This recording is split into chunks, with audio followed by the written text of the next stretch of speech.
Welcome to First Chapter Indie Reads. I'm Leslie, and I read the openings of indie novels so you can find your next favorite author. Today I'm reading Flamewalker, a coming-of-age epic fantasy by D.W. Vogel.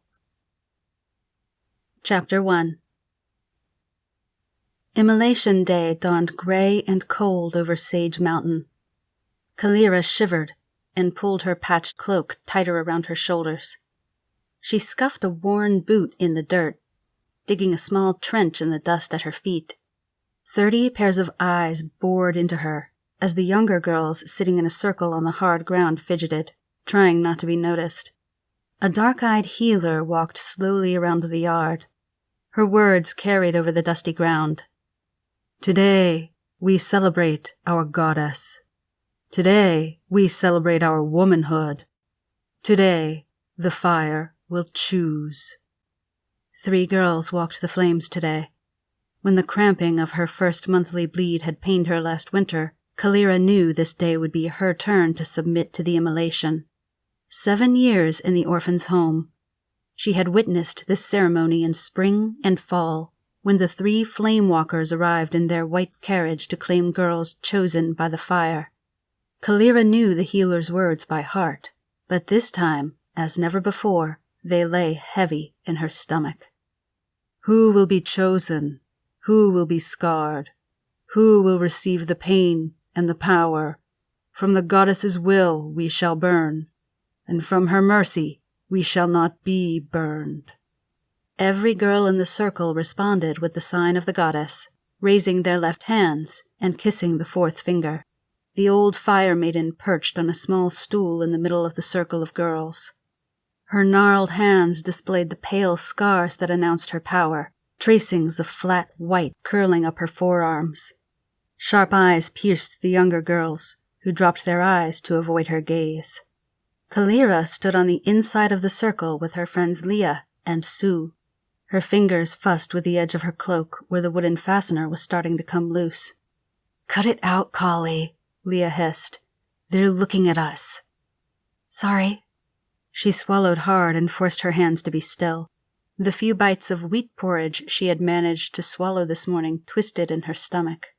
A clap of the Firemaiden's hands brought the group to attention.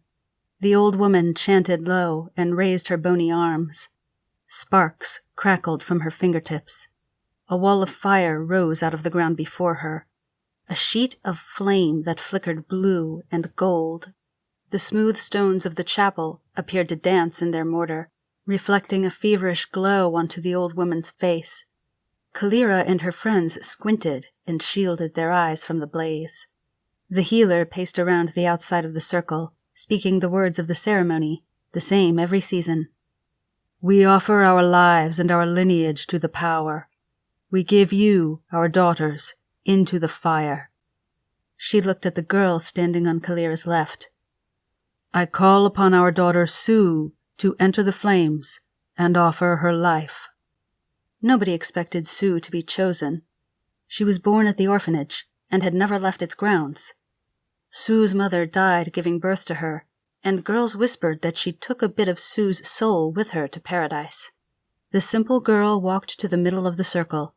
Unhesitating, she stepped into the column of fire and disappeared. Khalira grabbed Leah's hand and held her breath. "She'll be fine." Khalira bit her lip to stop herself whispering aloud. She wanted to run after little Sue, to pull her out of the roaring blaze before her. She had never witnessed a girl harmed by the goddess's fire, but there had always been rumors about girls who entered and never returned. "Not Sue. Please, sweet mother, give her back to us," she prayed. Leah's nails dug into Khalira's hand as they waited. Even the chickens in their coops and the sty of squealing pigs fell silent, waiting for Sue to emerge. The girls sitting on the opposite side of the circle smiled and sighed as Sue walked unharmed out of the flames, calm as if she had taken a stroll through a field of spring flowers. Khalira relaxed her grip on Leah and exhaled. The Seer met Sue on the other side of the fire and took the girl's hand. No curling white scars encircled Sue's eyes or wrists. If Sue had been marked to heal, she would have been scarred on her torso beneath her cloak, and the Seer would sense the change. Our daughter Sue is unchanged." With that simple phrase, the seer released Sue to join the orphan's house mistresses as she had been instructed. No one was surprised. Now the girl would live out her days safe in this quiet, rural life, delighting in each new calf, each piglet born. The healer spoke again. "I call upon our daughter Leah to enter the fire and offer her life." Leah stepped forward. The wind blew strands of her pale blonde hair loose from its braid. She squared her shoulders and looked around the circle, as if daring anyone to speak. No one did. Striding straight to the middle of the circle, she lifted her chin and entered the flames. Tense moments passed. Finally, the mistress's eyes across the circle widened as Leah stepped out the other side of the fire. The seer smiled and took Leah's hand. "Our daughter Leah is chosen to see. Welcome, Sister Leah." Khalira's mouth dropped open. A seer? Leah? A Flamewalker who could read minds? Khalira could hardly imagine Leah traveling the country upholding the law, or fighting in the north in a triad of gifted women. But when Leah turned to face the circle of girls, the marks were unmistakable. Fine white lines curled around her eyes, a delicate mask that showed the world no thought was private if Leah chose to see it. Glassy-eyed, Leah followed the seer. The other seer, Khalira reminded herself, for now there were two, around for all the girls to witness the choosing. She never wanted this. They'd whispered late into the previous night, nerves preventing sleep. Khalira had dared to hope she might be chosen to heal, but Leah scoffed at the whole ceremony. "No thanks," Leah had said. "I have plans. Plans that don't include spending years learning to control some magic power I don't want. They can keep their fire. I'll take a sharp knife any day." And now this. Sweet mother, why Leah? Why seeing? Leah's head snapped around to look at her. Khalira didn't know if the power manifested so quickly. Had her friend heard the silent question? The seer completed her circuit and led Leah to the healer, who took her by the hand. Leah's eyes cleared and she reached up to touch her face tentatively, feeling the white tracing of the newly edged lines. For once, Leah didn't have a word to say. The murmuring around the circle quieted as the healer left Leah's side. "Sister, Leah," Khalira thought, "sweet goddess," and stepped forward again. "We call upon our daughter Khalira to enter the fire and offer her life." Khalira stood alone in the circle, pulse throbbing in her throat. It was time. She tucked a few wisps of hair behind her ears, brushing non-existent dust from her pants. The fire was so much bigger up close. Its heat glowed blue against her brown skirt. Her legs were frozen in place and her mouth was as dry as the dusty ground. She took a deep breath and focused on Leah's face dimly through the distorting heat of the fire. "I can do this." It was nothing. Just a few easy steps, out the other side, and get on with her life. She felt the eyes of the younger girls on her back as she swallowed hard, closed her eyes, and stepped forward into the flames. Chapter 2. Khalira knew she would not burn. She had seen two friends walk safely through, one chosen and one unchanged. But she never expected the cool feeling of mist on her skin as she took another step forward. Her eyes popped open. She stood alone in a forest clearing. The air was thick with the warm smell of earth and vegetation, and plants tickled the back of her legs. It was hard to focus on any particular sight or sound through her cloudy vision. The fuzzy haze reminded her of the time she and Leah had snuck into the cellars at the home and tasted the strong spirits kept for medicinal purposes by the mistresses. She looked down, startled to see she wore not her warm tunic and pants, but a thin short gown of some silky white material. She pinched the fabric between her fingers and it slipped away, smooth and fine. Her feet were bare, and moisture from the loamy soil squished between her toes. She took a few more steps and placed her hand on the trunk of one of the enormous old trees. It was so thick that it would have taken 3 of her to encircle it with hands joined. The bark felt rough under her fingers. She wondered if she had died. Was this what happened to girls who disappeared into the fire? and never returned? Was this her soul's journey to meet the goddess for judgment? Behind her, leaves crunched. Her hand froze on the tree's bark. Aware that she was being watched, she turned slowly, afraid to see what might lurk in this warm, damp forest. A woman stood at the edge of a swiftly flowing creek, her bare feet ringed with ripples in the running water. She wore a short white gown, like Khalira's. Long dark hair lay around her shoulders. She looked familiar. A scent of spring flowers and clean hay drifted past Khalira's nostrils. "Daughter," the woman said, "it is the day of your choosing." The voice was warm and soothing, a memory of comfort. Khalira inhaled sharply. "Mother? Is that you?" she whispered. Why couldn't she focus? Why couldn't she see the pale face beneath the dark locks? It was her mother's scent and voice. She would know it forever, though she hadn't heard it for over 7 years. "I am your mother," the lovely voice agreed. Something in the tone didn't sound quite right, but Khalira took a tentative step toward her. The woman held out her right hand, and Khalira walked forward to take it in her own. Leaves crackled under her feet. The woman, her mother? Yes, and somehow no, led Khalira across the creek and up a small hill on the other side. They walked in silence because the woman didn't speak, and Khalira had no idea what to say. The last time she had seen her mother was the night of the Banal raid that left her orphaned. Her mother had heard the soldiers approach, and they tried to run through the wheat field to the forest. Khalira was small enough to hide in the tall grain, but the soldiers galloped through on their huge horses and ripped her mother from her grasp. Khalira laid down flat on the ground, praying to the goddess that the men hadn't seen her and that they would let her mother go. Only the first prayer was answered. Now Khalira and the woman emerged from the forest into a small meadow. Wildflowers bloomed and insects buzzed and hopped as they walked into this bright, natural clearing. The woman turned to Khalira and smiled. "I have need for you, my daughter." Khalira looked into the lovely face. It was her mother's face, her mother's voice. She looked into her eyes and stepped back as her vision cleared. This woman had blue eyes like her and her mother, but this blue was the depths of a mountain lake, dark as a rain-heavy storm cloud.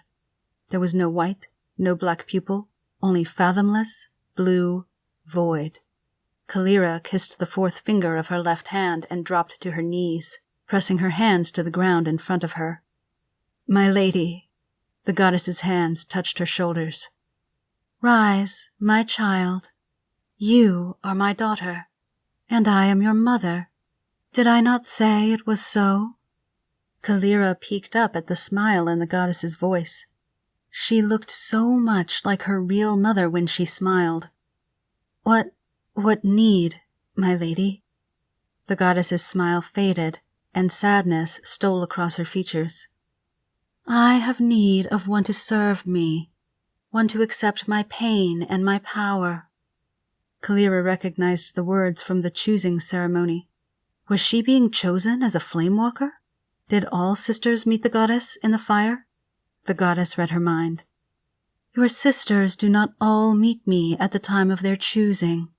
Indeed, most never see me until after their last breath is exhaled and life drains from their bodies. But I have need of you. You may choose to accept my gift, but it does not come without a price." Khalira knelt still and silent before her goddess. "You shall wield my power and wear my scars," the goddess said. "All will know you are mine, and you will be respected and feared. But you will not be loved, my daughter. You will serve me in life, and I will reward you in death. But I would have you see what this choice will cost." The goddess took Khalira by the arm and lifted her to stand. Her hands opened as if she were holding a book, and the air shimmered above them. Hazy white air swirled around the goddess's palms, and through that sparkling mist, a figure appeared. Khalira squinted and peered deeper into the mist. A man gazed back at her. His hair was nut brown and his beard was thick. When he smiled, his brown eyes sparkled, an image of herself folded into his warmth. Her long dark hair was shot through with silver, tied back in a loose bun. This older version of herself turned, keeping hold of the brown-haired man's arms so it stayed tight around her shoulders. A child clung to her long skirt, a child with brown eyes, like his father. This was her husband. This was her son. This was her future. Her life, if she refused the power. The goddess closed her hands, and the vision faded. She spoke in the cool voice that made Khalira think of dripping water echoing in an empty cavern. If you accept my gifts, this door will close. My daughters do not marry, and they cannot bear children. The power I offer comes from that flower of your body, and no child can be born from the source of my power. Know the price you pay if you heed my call. Khalira's mind was spinning. The man's face, the kind brown eyes. A life of happiness was spread before her, hers to accept or decline. She knew the cost of the goddess's power, having seen the Flamewalkers in their lonely service year after year. Could she give up that chance for love and life? For children and grandchildren and the warmth of a husband's touch? I have need, my daughter, the goddess said. You must choose. Will you accept my power and my pain? Will you give me the seed of your life and your body until your final breath? Will you serve your goddess and be warmed by my love alone and forever? Khalira's mind cleared. She focused on that beautiful face, her mother's face, but not her mother, on those eyes of deep blue water. Her goddess had need. There was no choice. In a quiet voice, she answered, I will serve. Chapter 3. The goddess smiled her heartbreaking smile. She opened her arms as if to embrace Khalira. Uncertain, Khalira stepped forward, and the forest glade disappeared. She stepped back into the circle of girls at the orphan's home, the glow of fire behind her. Pain drove her to her knees, as if the venom of 1,000 bees coursed under her flesh. She gasped and blinked hard twice to clear her vision. Was that really the goddess? Did she speak to me? The details of her encounter were already fading from her mind, like snowflakes melting on warm skin. Had she imagined it? How long had she been gone? And why was the seer looking at her so strangely? Our daughter Khalira is chosen to see, the seer began with a bright smile. Her white-ringed eyes searched Khalira. The older woman's mind pressed into her soul with a pressure that began in her forehead and rippled down her spine, distracting her from the agony in her skin. The seer took Khalira's hands and held them up, as if she had never seen hands before, and her smile faded. Our daughter Khalira is chosen to see, and chosen to wield the flame, and to heal, and... She paused and swallowed hard. Khalira's heart pounded. A seer was never uncertain. A Flamewalker never showed fear. Khalira looked down at her hands. Prickling heat still smoldered under her skin, and she thought her hands would be burned black and dry. Instead, the fine white tracings of the Flamewalker scars made intricate patterns of swirling lines flat on her pale skin. She raised her shaking hands to her face, where similar pain burned around her eyes. Her fingers touched nothing unusual there, or around her waist where fire still burned. The skin from the tops of her feet to her knees felt like someone had poured molten metal into her boots. She reached out toward the seer and fell into darkness. She awoke to the sound of whispers. All around were quiet, disjointed voices, most too soft to make out. Just words here and there. Flames. Healer. Impossible. Feet? She hears you. This last sounded as if the words had been spoken right into her ear. She opened her eyes to see the worried face of the seer leaning over her. Orange curls cascaded from the seer's head, and her green eyes peered into Khalira's. Mahdi. The seer was named Mahdi. Khalira wondered how she knew that. Had someone called her by name? The whispers receded until only Sister Mahdi's voice was audible. Well, I wonder how we're going to explain this, Sister Madi said. What is she talking about? The pain in her skin had subsided to an itch, and she raised her white-scarred Firemaiden's hands to her face. My hands. Firemaiden hands. Oh, sweet goddess. Don't scratch. The itching will stop in a few days. It's just your power settling into your skin, Madi said. I have you isolated until you learn to isolate yourself, but honestly, I am at a loss for words right now. She smiled at Khalira and pushed a stray curl away from her face. What's happened? Khalira asked. Why was everyone whispering? Am I really a Firemaiden? The words sounded stupid even as they poured from her lips. Of course she was. Who else would emerge from the flames with white scars of power on her hands? But why was her face so itchy? Why did her sides and her feet itch too? She wiggled her ankles inside her boots. They felt tight and hot against her skin. She was indoors now. Someone must have carried her into the small chapel and laid her on one of the hard benches where the girls sat for prayer services. The scent of polished wood and candle wax flooded her nostrils. Her eyes strayed to the front of the little room where the statue of the goddess stood. The statue, a dour-looking woman with severe features and great voluminous robes, was life-sized. She looked nothing like Khalira's mother. Where did that thought come from? She sat up and the room spun. Gentle hands helped her lay back down. You are indeed a Firemaiden, Sister Madi said. But you also appear to be a healer and a seer, and I have no idea at all what the scars around your legs mean. The seer brushed Khalira's hair off her sweaty forehead. Flamewalkers do one thing. I am a seer, Sister Ray is a Firemaiden, and Sister Lan is a healer. We all walked through the fire and were chosen, marked by the flames with the scars of our power, but no one has ever emerged from the fire scarred all over, like you. I am at a loss here, Khalira. I can't wait to see what Sister Antal has to say about this. Khalira tried sitting up again, this time slower. The room stopped spinning, and she braced herself with her hands on the hard wooden bench. She gently rose to her feet and shuffled across the room to the basin at the front of the chapel, to where a dark metal bowl always held fresh water, an offering to the goddess. She had dipped her hands in this water every week to wash herself clean of fault before entering the lady's house. Now she looked down into the water at her face reflected in the still pool. Even in the dark reflection, she could see that it was true. White, flat scars were etched all around her eyes, just like her hands. She reached down to pull up the edge of her tunic. Her left side swirled with brand-new white scrolled lines. She did not have to look at her right ribcage, nor remove her boots, to see what she could feel.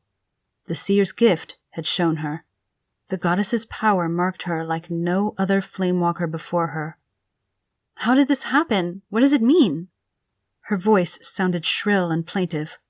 Calm down, idiot. You sound like a child. I don't know what it means, Khalira, Sister Madi admitted. But the goddess does. She chose you for something special, and she must have a use for all this power. Khalira heard an edge to the seer's voice that she had not heard before. She had all the Flamewalker's gifts? She had hoped she might be chosen to heal, but to see? And to wield the flames? And what did the scarring on her legs mean? The seer answered the question she hadn't asked aloud. I have never seen scars on the legs before. No sister has ever been marked that way. At least, not to my knowledge. They will know what to do with you at the academy, though, don't worry. This was said with such cheer and confidence that Khalira did not need to see to know it was false. There was no point in trying to hide anything from the seer. I'm afraid, Sister Madi. Why me? The sister looked momentarily startled. How do you know my name? I don't know. You must have told me, or someone must have said it, Khalira stammered. Great. Nobody calls them by name. Good start. Interesting, Madi murmured. I am sure I did not, but perhaps someone else did. Our names are not secret, of course, but we are seldom called by name on the roads. We are called by our power. I am usually just the Seer. It's what we become, and it becomes who we are." Her eyes squinted for a tiny second, and she spoke again. "Tell me what you hear, Khalira." Khalira clapped her hands to her ears as the air filled with whispering again. It sounded farther away than last time, yet somehow clearer. "Why her? Thank the lady I don't have to go alone. Who does she think she is?" The last sounded angry and frightened. I hear voices. They're confused and afraid. Afraid of me?" Suddenly the whispering stopped. Sister Mahdi said, "I will keep you isolated until we reach the capital. You don't need to be hearing everyone's thoughts around you, especially when we get closer to the academy." "Sweet mother, I'm not going crazy. I'm sensing thoughts." The idea came to her that this gift from the goddess may not be a gift. People would be afraid of her. People would be jealous of her. People would hate her. Sister Mahdi seemed to think this right along with her. "Of course she does. She is a seer. She knows everything you think as you think it. They all will." Khalira's mouth went dry at the thought. In just a few hours she would be leaving here with this woman, with this triad of Flamewalkers, to travel to Soraya's capital and attend the academy. There, all the young women chosen to bear the goddess's gifts would learn the law and the use of their skills. She would be surrounded by other seers, her every thought an open book to her classmates and tutors. "Oh, it's not like that, Khalira," Sister Mahdi said. "I'm sorry that I have to intrude on your thoughts right now. It is rude for a seer to enter a mind without permission. But I have to link to your mind to isolate you from everyone else until you can learn to do it yourself. You must learn to close your mind to others, so you aren't hearing those whispers all the time, and you aren't broadcasting your thoughts to every other seer around you. I have isolated Leah as well, but she isn't hearing the voices yet. Most seers' power comes slowly, in the weeks after her choosing. But you seem to be well ahead of the curve, among other respects. Don't worry. There are those who will fear you and those who will be jealous, it's true, but they will see your heart, like I have. Someday they will be glad to have you on our side." Khalira's face flushed.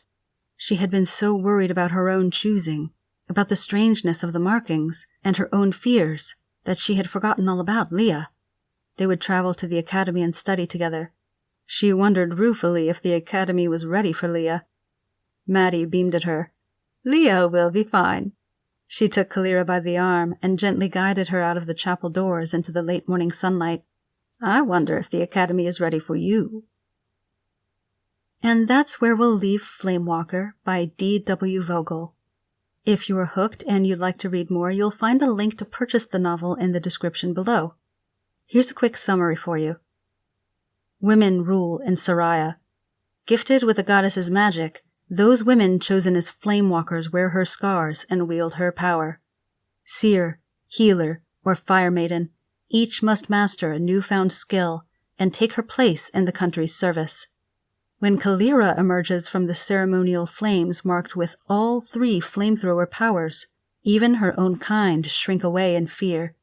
An outcast at the academy, she must learn to control 3 conflicting gifts like no other woman before her. And control them she must. Far to the north, in an enemy land, blacksmith Adon Estervar watches in horror as his daughter is burned alive for the treason of wielding healing ability without the king's authority. Racked with despair, he stumbles upon an ancient secret, a way to steal Flamewalker gifts for himself. But women's power is madness in a man. If he cannot control this stolen magic, his vengeance threatens to ignite a war that could burn both countries to ashes. Sounds pretty cool. If this is your kind of book discovery, please like the video and subscribe to the channel. And if you'd like to go deeper, I'd love to see you over on Substack. That's where we share extended readings, author interviews, behind-the-scenes notes, and books that don't always make it onto YouTube. All the links are below. Thanks again for supporting indie authors, and I'll see you in the next first chapter.